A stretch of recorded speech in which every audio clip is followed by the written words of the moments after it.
This is BBC Essex.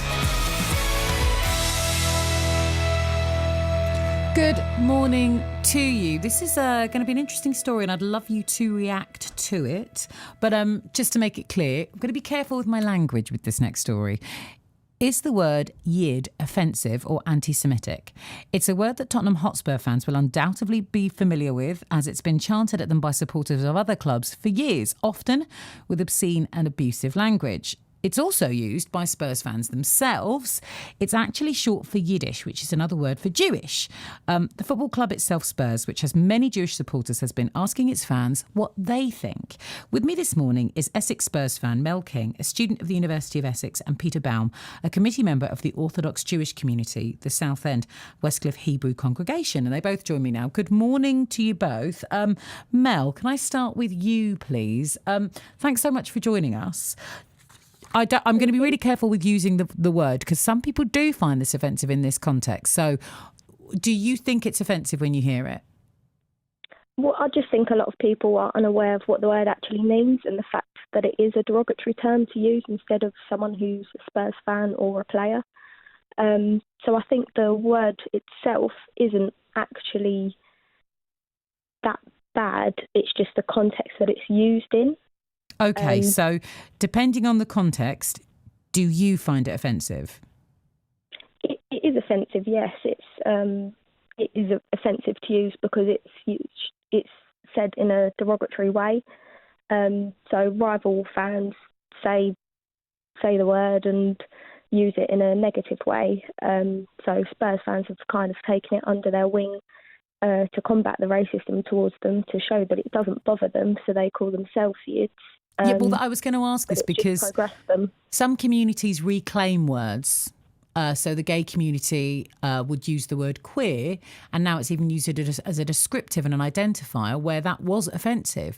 So is it to the point where this could be reclaimed, or do the Spurs fans use it about themselves saying they don't care?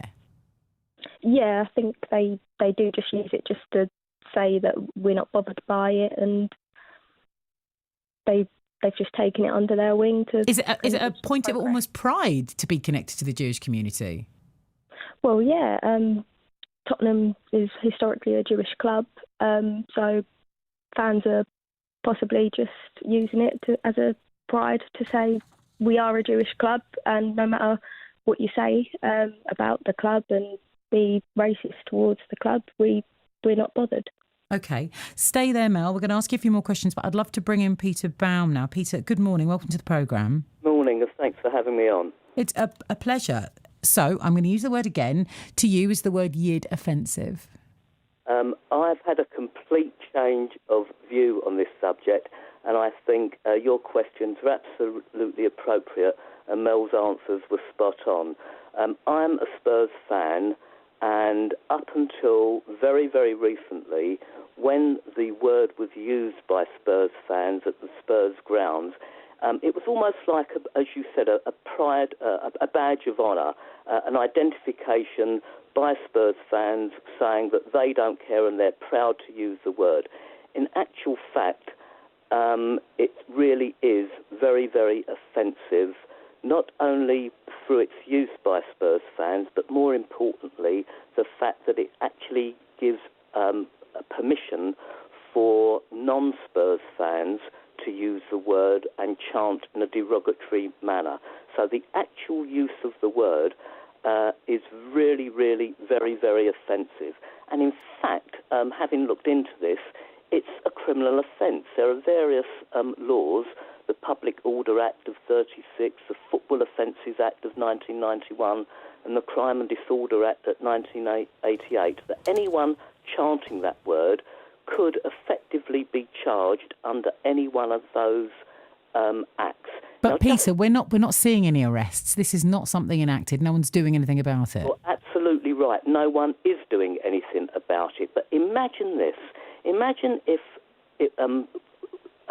instead of the Y word, the N word was used or the P word was used. I think there would be public outrage, and quite rightly. Well, Peter, what I would say, and in no defence of anyone using that word you're referring to, any of them, they're used very often on football terraces. And to be honest, I mean, I've been to football games a little while ago now, but I've heard some things chanted, words said, all connected, swearing the lot by fans to their own players. You're absolutely right, and this brings me on to my second point, if you'll allow me just another 20 seconds before you move on to Mel. A charity called Action Against Discrimination, whom I'm very close to, is trying to get rid of racism in football completely. It's run by a lawyer called Jonathan Metlas, who is a friend and colleague of mine on the Board of Deputies of British Jews. And the Board of Deputies have also taken a very strong stance about racism in sport generally, and especially the use of the Y word. And in an email that came out yesterday by Action Against Discrimination, if I could just read the first sentence, and then you'll see where they and where I am coming from. Please do. Action Against Discrimination has seen the announcement by Spurs introducing a consultation process in relation to the Y word. Action Against Discrimination is encouraged by Spurs raising this issue, but strongly believes that the club is obviating its responsibility by not banning the use of the Y word, all of which are chanted by Spurs fans. So you can see that the stand that this charity has taken to get rid of racist words in sport completely are actually a little bit upset, shall we say, about the Spurs board, which has taken on this consultation process with their fans, but actually the charity sees this as a kind of a cop-out.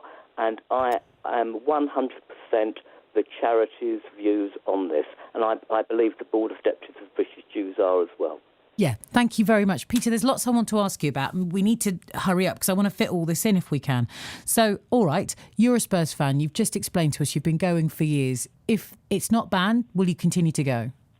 I'm afraid I will, because I love my sport and I love my football. But what I will do also is work very hard with other members of the community, with other groups that I'm involved with, such as other interfaith groups, such as the Council of Christians and Jews. We will be going to our MPs and we will be trying as hard as we can to get Spurs fans, and I would appeal to any Spurs fans who are listening to this programme today, if they are or have previously chanted the word, in all good faith and in all good banter, please, please, please refrain from doing so in future. Don't go anywhere, Peter, because I still want you to kind of explain a little bit more about the word itself, because I think knowledge is power. Mel, back to you, listening to that. So you've just heard Peter explain he finds it offensive. Would you now stop using that word? To be honest, I never used it in the first place because I was aware of what it actually meant. But I do think it will be difficult to eradicate it completely because it has been used for such a long time. And I'm not convinced that people will take it on board. Do you think that the club could be doing more to stamp it out? Yeah, they could do, and they currently are. They're asking their fans what they we've think just heard from Peter that's possibly the wrong approach. Asking fans if they mind it or not is one thing. Hearing from Jewish fans saying we don't like it, please stop it. Surely they should have just gone in a bit harder than that and just cut out all racist language.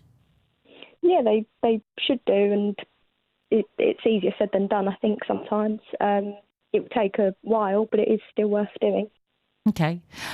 Peter, back to you again. People will be listening to this going, well, hang on, in the right context or like this, there's always this kind of, even if it is nasty, there's always this kind of banter on the terraces. You've explained a little bit about it. To you, it's a derogatory term, even when said in a more familiar setting. Jewish people? Again, I have to go back to where I started. Up until very recently, I thought the use of the term and the chanting, it didn't affect me personally. I thought it was just part and parcel of what one witnesses on the terraces.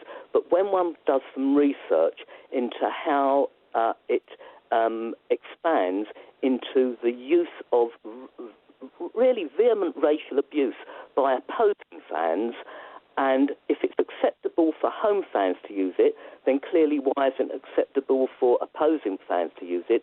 But this just ferments and feeds into this very antagonistic behaviour, which sometimes goes into more violent issues. So I think completely for all clubs, any term that is racially abusive should be banned completely. How we achieve that objective is a very difficult thing, going back to what you've just suggested. It's been going on for years, and it's not only use of the Y word, it's use of other words. Yeah, and we know right now that racist incidents are on the increase, or at least reporting of them is. And some might suggest with a rise of a nationalist agenda, that's not surprising, but it's still happening. And as a woman of colour, I don't want to know that it's getting nastier out there. And so whatever can be done to get people to understand it's not about PC, it's about not offending. And it's about the fact that it's a bit of a gateway. If someone can be racist to somebody else, that immediately then makes something acceptable. And if we make it all unacceptable, at least we're doing our bit to make everyone feel comfortable. So when I hear the phrase PC, it does make me twitch a little, Peter and Mel, but I really appreciate the two of you talking to me about it. And of course, I am an Arsenal fan. So I think this has gone surprisingly well considering. Thank you both very much for talking to us about it, and we'll keep an eye on the story. Mel, have a great day. Peter, the same to you. And Peter, do keep in touch with us. We'd love to hear more about your campaigning to get the word banned by Tottenham as a club, and also just cut down on racist language. Okay, we'll have people listening that are football fans that will tell me straight, it doesn't matter what's said on the terraces, it's kind of not the same. But I still want to hear from you. Can we have a chat about this? 0800 111 40 41. I'm open, I'm up for a conversation on it. Looking forward to talking to you, but right now... Travel news.